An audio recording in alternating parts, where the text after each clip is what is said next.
there's always something on your body. There's always some type of textile touching you throughout life. The coolest part about textile is that it's moving forward in so many ways so fast while also keeping the roots and the heritage of textile manufacturing. Yes, there are new machines, but they're still running the same way at the same level that a hand loom would, right? Fabric is a massive part of our DNA, and really what we're doing is just trying to be students of fabric for all time.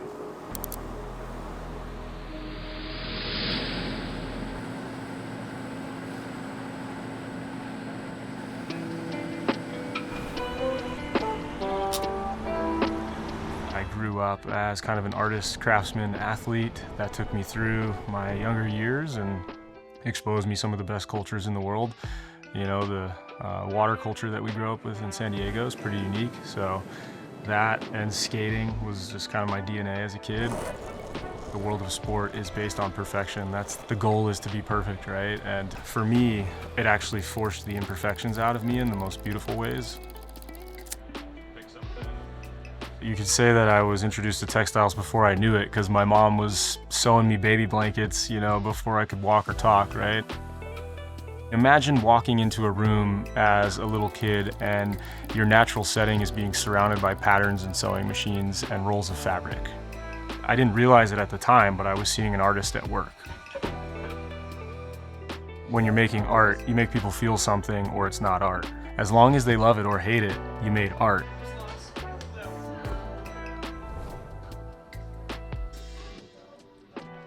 It actually always starts with utility, so it's always focused on, are we gonna wear this product? For us, it's really like, what are we doing? Are we surfing? Are we golfing? Do we need to look presentable? Can we do all of those things with less items? We're manufacturing with a lot of friends, family around the world. And so for us, Wayflyer has been really helpful in bridging some of these gaps with building our supply chain. The materials serve the biggest purpose, right? Especially natural materials. Biomimicry is one of the best things in the world because the materials tell you exactly what you can and can't do based on where they come from, right? And we don't really use the term design internally. It's more so like, what are we gonna make? What are we crafting? And what purpose does it serve? We want it to fit and be intelligent, but more importantly, we want it to be a useful item in their life. And we'll manufacture a locker loop into every garment that we make. And the idea is that that hangs at the door waiting for you. It doesn't need to make it onto a hanger. It's at arm's length at all times, right? When you shape surfboards the way they're supposed to be made at a custom level, they all serve a very unique purpose for a very unique wave, right? So the surfer and the wave that they're taking that to, those things need to be in unison. They need to be in harmony. And, you know, there's this classic saying, smooth is fast, fast is smooth, right? We try to take that approach to clothing manufacturing, an attention to detail and a love for a craft.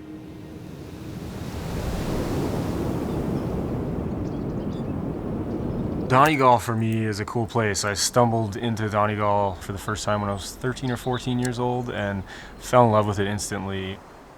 Not only is this place beautiful, it's also intense. It's really cold here, it's really wet, and so that's produced a really cool approach to living off of the land and having the right utilities to live off the land, right?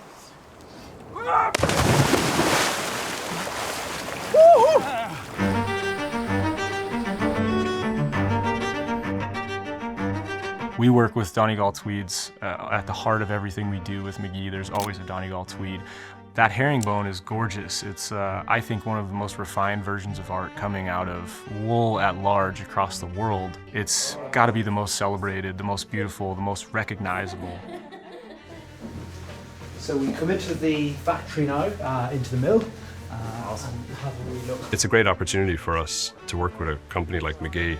Obviously being from Ireland and now living in San Diego, and the brand is really founded in San Diego and rooted in a lot of like San Diego or Southern California subcultures like surfing and skating. It's really special to be able to marry that with some of the cultures from here where I'm from and to be able to showcase a little bit of that in San Diego.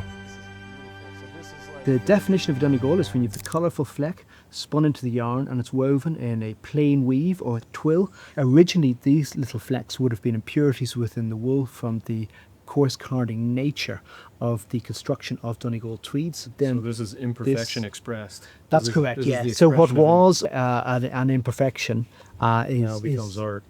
correct, is a DNA.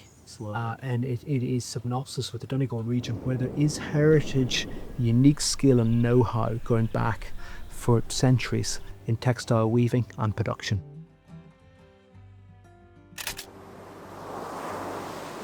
I was just on a vacation through Ireland, and we stopped and had a chat with just a local guy. We were having a pint, and I was just committing to Imperfects full time at this point.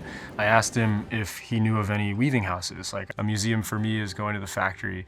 So this old lad, he said to us, yeah, why don't you drive up the road? It's about an hour up the road. Go knock on Magee's door. I just jumped in the car and did exactly that. And I met Pat Temple that day, and we've been pals ever since. We placed our first order, like, I think 6 months later or something that year, and then one of the first products ever produced from Imperfects was a pair of trousers. We call them the birthday Nep trousers. We used a Donegal tweed. In Ireland, they've preserved this classic way of working with wool. It's a really unique way of pulling it all together. It has to have been grown correctly and then cleaning it, and then to actually weave it and create the patterns, to dye it. It's an intense process, and there's hundreds of artists along the way that make one roll of fabric, and it has to go through these hands of intelligent people that, again, just like shaping, have had these skills passed along to them. There's 5 generations of heritage around us right now at this facility, employing so many Irish folks, keeping the dream alive when it comes to craftsmanship and creativity. We're preserving something, and at the same time carrying it on into a new form. The way that we see the world is utility first. That matters the most. The product should work. There's so much product in the world already. If you're gonna make something, it better be good. It better be worth putting into the world and not creating more waste. One healthy decision always leads to another healthy decision. So I do think that the apparel industry is starting to adopt that more and more. I think that there's this return to craft. Everything's cyclical, as we know. Fashion and style is cyclical, like it comes back around. I think the knowledge of craft is this return that's happening. If you're gonna spend the time manufacturing something, it should be here to last.